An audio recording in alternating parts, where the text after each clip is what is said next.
एक भक्त कहता है, हे श्याम सुंदर, तुम बहुत बड़े जादूगर हो।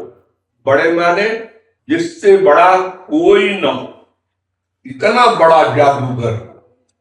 वेद कहता है, अणोरणीयान महतो महीयान। भगवान का प्रत्येक सामान अनलिमिटेड, अनंत मात्रा का होता है।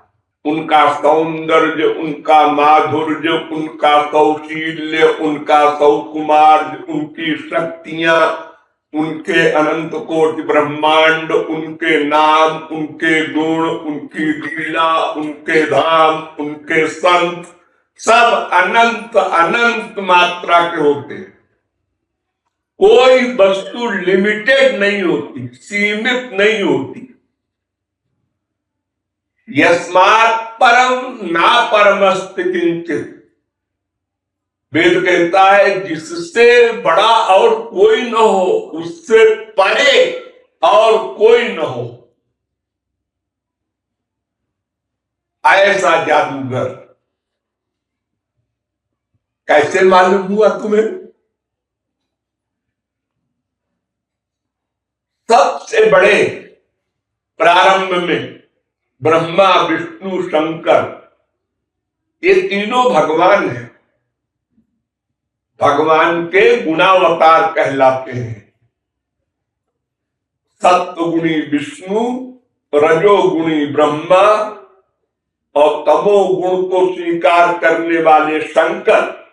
लेकिन ये तीन गुण से परे हैं। ये तीनों गुणों का कार्य करते हैं।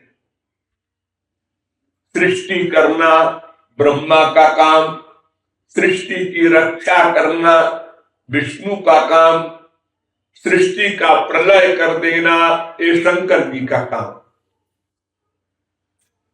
ये ब्रह्मांड नायक है, जिसको हमारे संसार में कहते हैं ये यूपी का गवर्नर है, ये एमपी का गवर्नर है। ऐसे ही एक ब्रह्मांड में तीन गवर्नर होते हैं, ब्रह्मा, विष्णु, शंकर। और ब्रह्मांड अनंत है। संख्या चेत रजसामस्ति न विश्वानां कदाचन। पृथ्वी के धूल कणों को भले ही कोई गिन ले, किंतु ब्रह्मांडों को कोई नहीं गिन सकता। ब्रह्मांडानि बहूनि पंकज भवान, शंकराचार्य जी मानते हैं।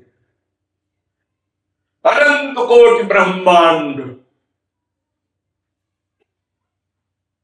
तो एक एक ब्रह्मांड में तीन तीन गवर्नर, एक बनाने वाला, एक रक्षा करने वाला, एक प्रलय करने वाला।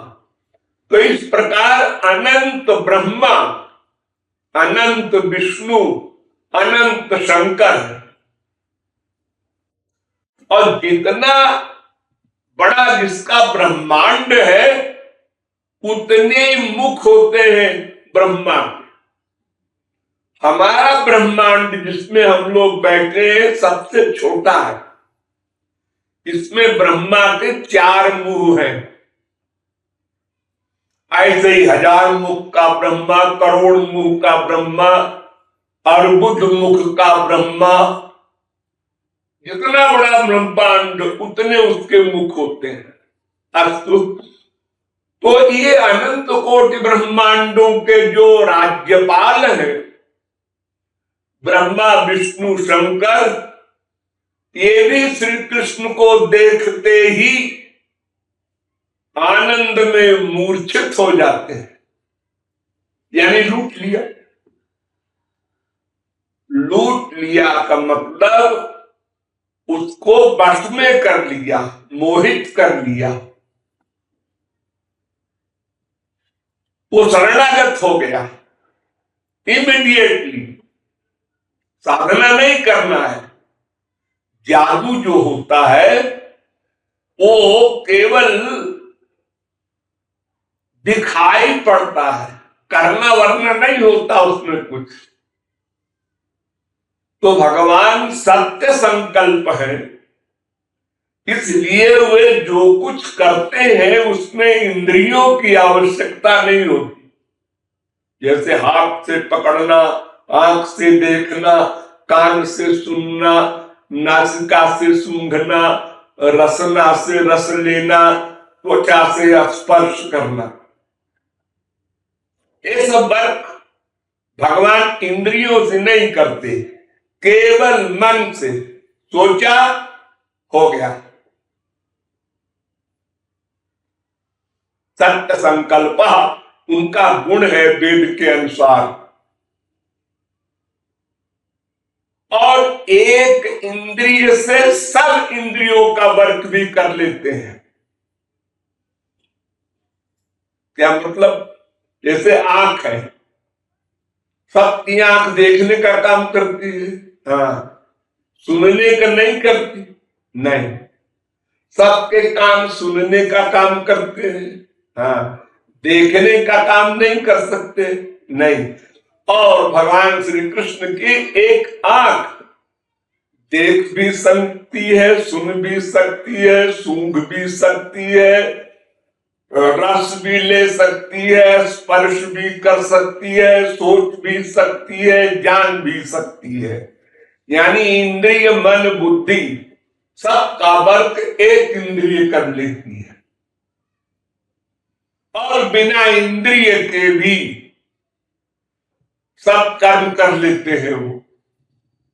बिनु पग चलाई सुनाई बिनु काना, अकार बिनु कर्म करई विधि नाना।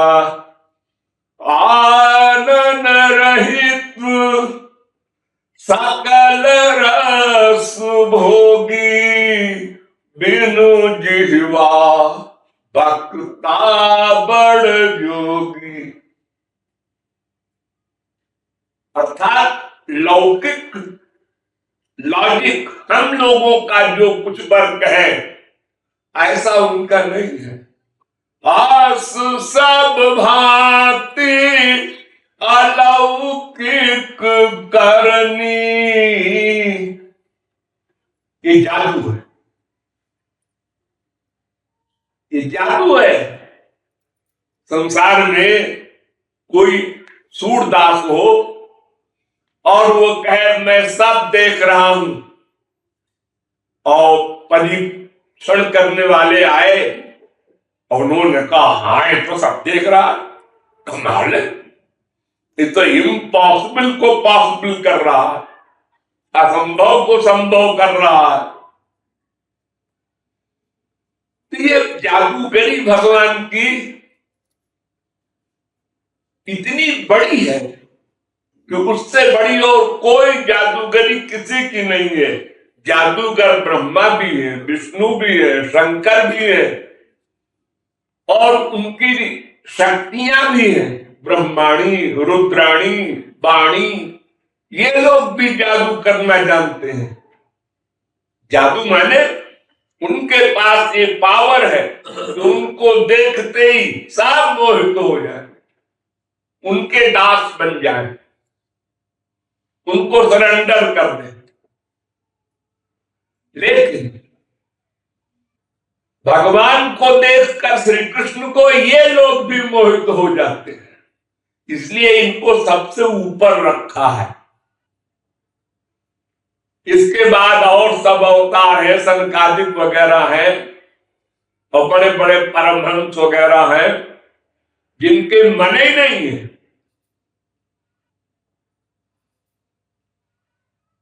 जो मुक्त हो जाते हैं उनके मन नहीं होता, शरीर भी नहीं, मन भी नहीं, बुद्धि भी नहीं, केवल आत्मा, वे भी मोहित हो जाते हैं। देखकर या सुनकर, श्याम सुंदर के दर्शन से या उनकी आवाज से, मुरली की आवाज सुन ले, उनकी आवाज सुन ले, उनको छू ले, यानी किसी इंद्रिय का विषय मिल जाए तो जादू हो गया।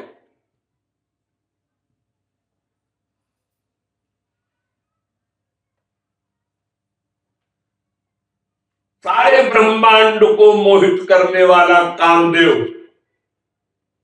बड़े बड़े योगींद्र मुनींद्र को उसने मोहित किया। श्री कृष्ण के सामने गया तो मोहित हो गया और वरदान मांगता है कि महाराज हमको लड़की बना दो और आपको पति मानकर हम प्यार करें। तू तो लड़ने आया करे हमसे। महाराज सॉरी, गलती हो गई, अपराध हो गया महाराज, क्षमा कर दीजिए।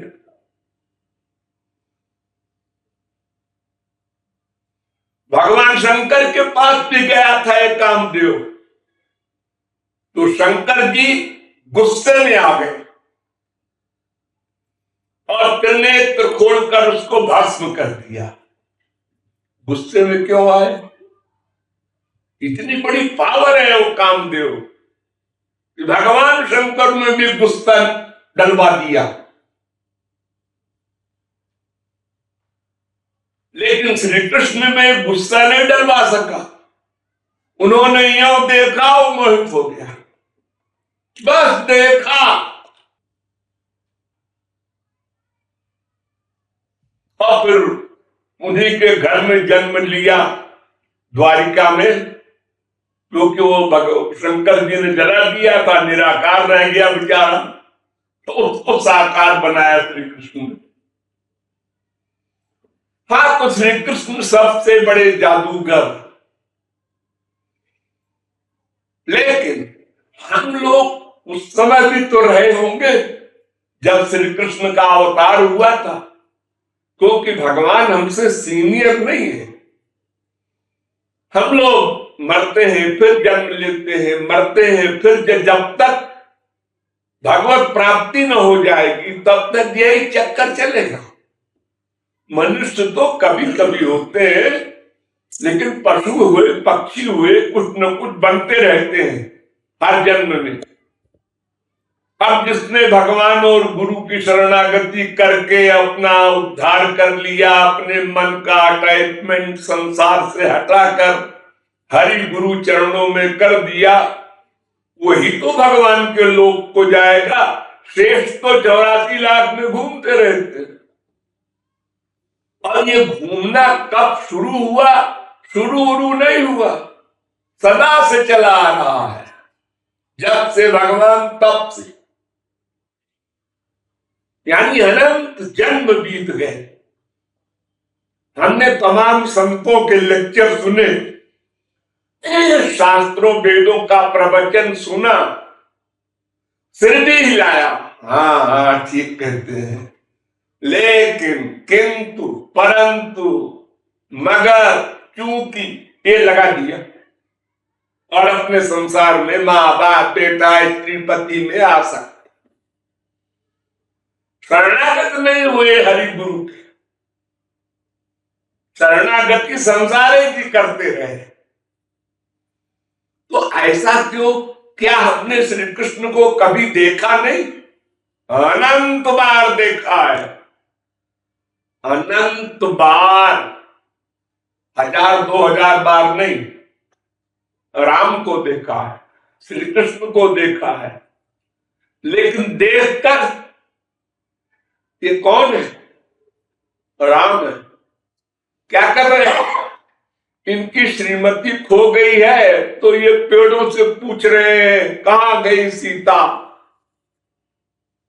जाती इतना गिर गया है मनुष्य, स्त्री खो जाए तो पेड़ से पूछे। अरे ये भगवान है, वाह वाह वाह, क्या भगवान है, अच्छा भगवान भगवान बोल रहे हो आप। अरे वो महात्मा जी ने बताया, अरे वो महात्मा भी पागल है, भला ऐसे भगवान होते हैं? भगवान को तो सब पता है, कौन कहां है, क्या कर रहा है। वो सर्वद्रष्टा, सर्वनियंता, सर्व साक्षी, सर्वतुल्य, सर्वांतर्यामी, सर्वशक्तिमान भगवान है। उसको क्या नहीं मालूम कि वो ढूंढेगा, पूछेगा। ये हमने उनकी जो लीला देखी तो हम अपना दिमाग खराब कर बैठे। वो हमने गाए तो हमसे जो गया गुजरात। ऐसे संतों को भी देखा, वहां भी हमने बुद्धि लगाई और भयंकर सबसे बड़ा पाप नामा अपराध किया और उनसे भी अलग हो गए। यानी हमारे ऊपर न भगवान का जादू चला न संतों का जादू चला, चला तो संसार का जादू चला। हमारी मम्मी का, हमारे डैडी का, हमारी बीवी का, हमारे पति का, हमारे भैया का, इनमें सब में मन का अटैचमेंट हुआ।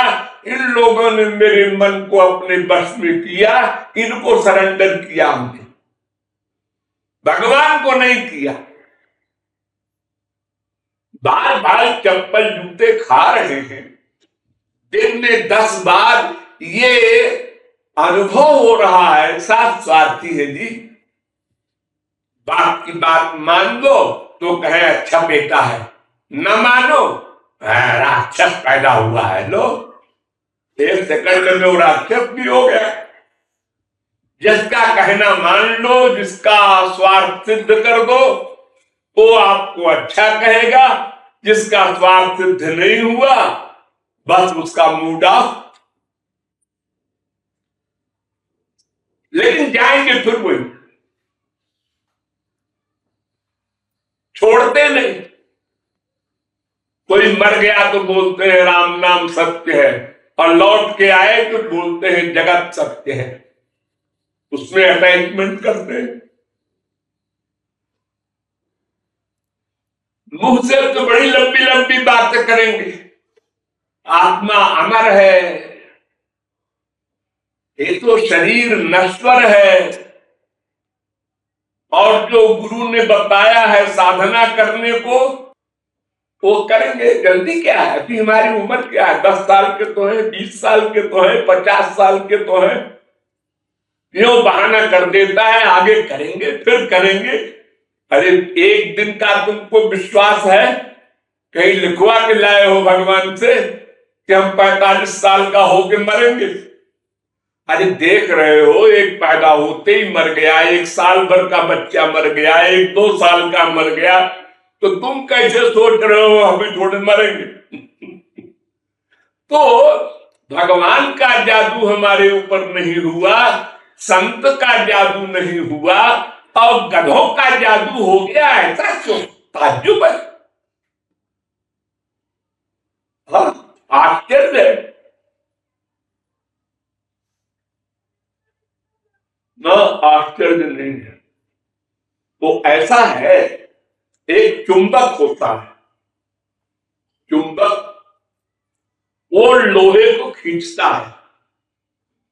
आप एक चुंबक रख दीजिए बीच में, और चारों ओर बराबर के डिस्टेंस पर सुइयां लगा दीजिए, रख दीजिए। उसमें एक सुई केवल लोहे की हो, क्लीन, और एक में 10% मिलावट हो, एक में 20%, एक में 50%, अलग अलग मात्रा की मिलावट हो सुइयों में। तो जो प्योर लोहे की होगी वो तुरंत खिंच के चिपक जाएगी चुंबक में। जिसमें जितनी मिलावट होगी उतनी देर में वो चुंबक की तरफ आएगा, और जो बहुत गड़बड़ होगी तो अपनी जगह से वो सुई हिलेगी भी नहीं।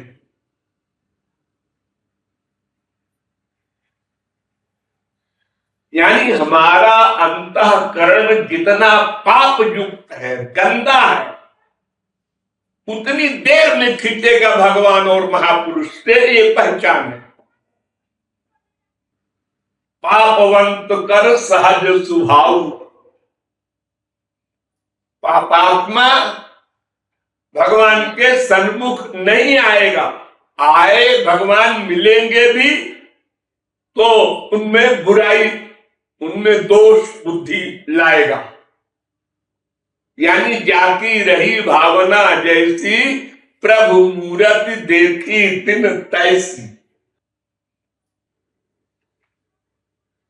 एक भगवान को, एक संत को 1000 आदमी देखने वाले, लेक्चर सुनने वाले, सबकी अलग अलग बुद्धि है।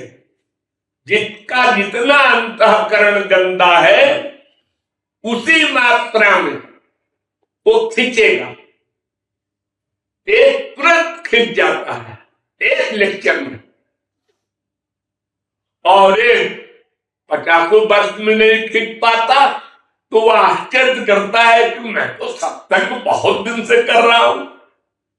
अरे नहीं, तो पाप भी तो करते जा रहे हो। हृदय भी तो बहुत पाप युक्त है, गंदा है, संसार में अटैचमेंट गहरा है। अगर मन शुद्ध हो 50% तो 50% आकर्षण होगा, मोहित हो जाओगे। जितने परसेंट मन शुद्ध होगा उतनी जल्दी खिंच जाओगे। तो भगवान तो हमको अनंत बार मिले, हमने देखा सुना उनकी मुरली वगैरह को, उनकी लीलाओं को क्रियाओं को भी देखा, लेकिन सुगम अगम नाना चरित बड़े बड़े योगींद्र मुनींद्र को भ्रम हो गया। ये रसगुल्ला नंदियों का क्या, इनकी क्या कथा, ये तो संसार में आसक्त हो जाते हैं। कुछ अधिक पैसा मिल जाए, अधिक कोई चीज मिल जाए, बस वही खो गया। कोई जा रहा है सत्संग में आप लोगों में से, और कोई कह दे कि 10 लाख दूंगा वहां मत जाओ, ला ला ला नहीं जाएंगे। 10 लाख मिल रहा तो कृपालु का लेक्चर 2 कौड़ी का 10 लाख के आगे। अरे वो कृपालु कहां चले जा रहे हैं, फिर सुन लेंगे। अरे पता नहीं किस दिन के लेक्चर का क्या प्रभाव पड़ जाए तुम्हारे ऊपर। रसकृत उपदेशा, शास्त्र कहते हैं बार बार सुनते रहो, पता नहीं किस समय उस चुंबक का असर तुम्हारे ऊपर हो जाए और तुम्हारा काम बन जाए। यानी हमारे चित्त में 3 गुणों की वृत्तियां आती जाती रहती हैं, कभी सत्वगुण, कभी रजोगुण, कभी तमोगुण। अब देखो इस समय आप लोग सत्वगुण में हैं, शांति से बिना दोष के सुन रहे हैं। लेक्चर खत्म हो और किसी का धक्का लग जाए, आ गया क्रोध। अब इस समय की चित्त वृत्ति बदल गई। तो ऐसे ही किसी को कोई टेंशन है और प्रवचन सुन रहा है, अरे भाई साहब ठीक है जो कुछ कहते हैं गुरुजी, लेकिन ऐसा है कि, लेकिन लगा दिया। हम गृहस्थी लोग हैं, अरे तो उपदेश क्या भगवान को दिया जाएगा, गृहस्थियों को तो उपदेश होगा। जिनका संसार में अटैचमेंट है, जो अज्ञानी है, उन्हीं को तो ज्ञान दिया जाएगा। ऐसा क्यों बहाना करते हो? तो भगवान को हमने अनंत बार देखा है, सुना है, सूंघा है, रस लिया है, स्पर्श किया है, लेकिन लाभ नहीं मिला।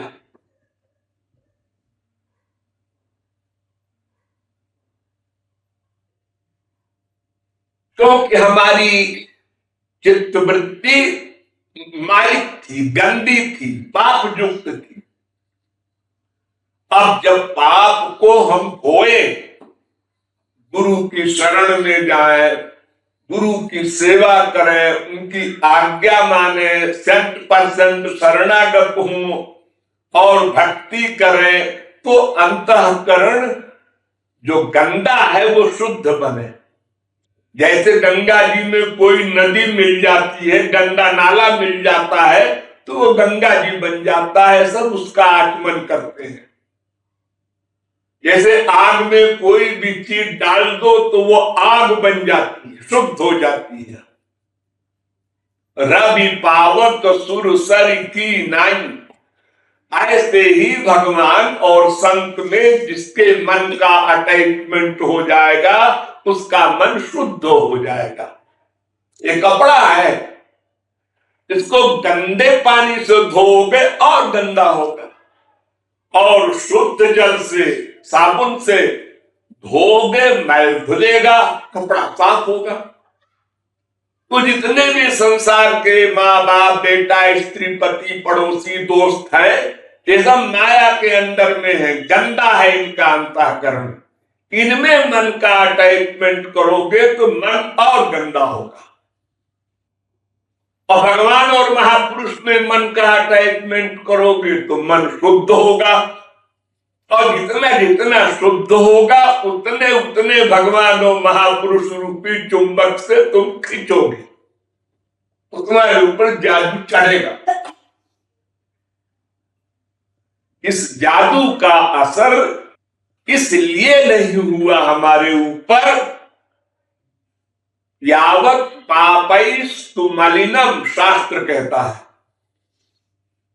यावत पापैस्तु मलिनम हृदयम तावदेव ही। जितना हमारा हृदय पाप से मलिन है उतनी ही देर में भगवान और संत का असर होगा, वरना मूर्ख हृदय न चेत यदि गुरु मिले बिरंच सम। आदि जगत गुरु ब्रह्मा भी मिल जाए किसी को उपदेश करे और हमारा मन बहुत गंदा है तो हम हंस देंगे, बूढ़ा है तकिया गया है बकबक करता है, एक भगवान है ये है, अरे क्या फालतू का बकवास। ये बूढ़े लोगों को कोई काम तो है नहीं, और 60 वर्ष के बाद दिमाग खराब हो जाता है, ये मैंने सुना है। इसलिए इन्होंने भगवान की बात का प्रचार कर दिया। अरे जो प्रत्यक्ष है संसार उसका सुख लो, यावत जीवेत सुखम जीवेत घृतम विडन कृत्वा घृतम पिबेत। ये सिद्धांत, जब तक जियो सुख से जियो, कर्जा करके जी पियो, मरने के बाद जो होगा देखा जाएगा। ये सिद्धांत है नास्तिकों का, हम यहां पहुंच जाते हैं। इसलिए सबसे प्रमुख बात है अंतःकरण को शुद्ध करना, यही हमारा काम है। आगे हमारा कोई काम नहीं, आगे गुरु का काम। वो हमको दिव्य शक्ति देंगे, दिव्य प्रेम देंगे, माया निवृत्ति करेंगे, सब काम उनका हो गया, हमारा तो काम सरेंडर करने का।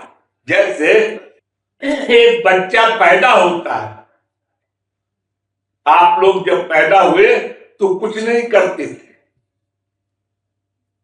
केवल मां का दूध पीना जानते थे। वो भी मां अगर अपने स्तन के पास तुम्हारा मुंह ले जाए तब, वरना वो भी नहीं जानते, अबोध थे। तो मां सब कुछ करती, नहलाना धुलाना सुलाना, पाखाना कर दिया वहीं पलंग पर, पेशाब कर दिया दिन भर, सब कुछ कर रही है मां। क्यों को तुम शरणागत थे। अब थोड़े बड़े होने लगे तो मां थोड़ा थोड़ा कम करने लगी, क्या लेकिन रोया, क्यों अब तुम भी चलो ना मम्मी। अरे इतना बड़ा हो गया मैं भी चलूं, बस जा नहा ले नल में, नहला दो ना, रोज तो नहलाती। अरे अब बड़ा हो गया अपने आप नहाए।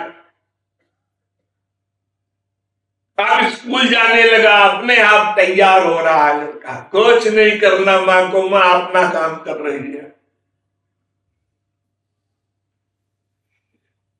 अब वो सब कुछ करने लगा तो मां कुछ नहीं करती। तो इसी प्रकार हम लोग अगर पूर्ण शरणागत हो जाएं, मन बुद्धि समर्पित कर दे भगवान को गुरु को, तो फिर वे संभालते हैं। अगर थोड़ी शरणागति करेंगे, थोड़ी अपनी बुद्धि लगाएंगे तो थोड़ी कृपा वो भी करेंगे, बाकी छुपा लेंगे।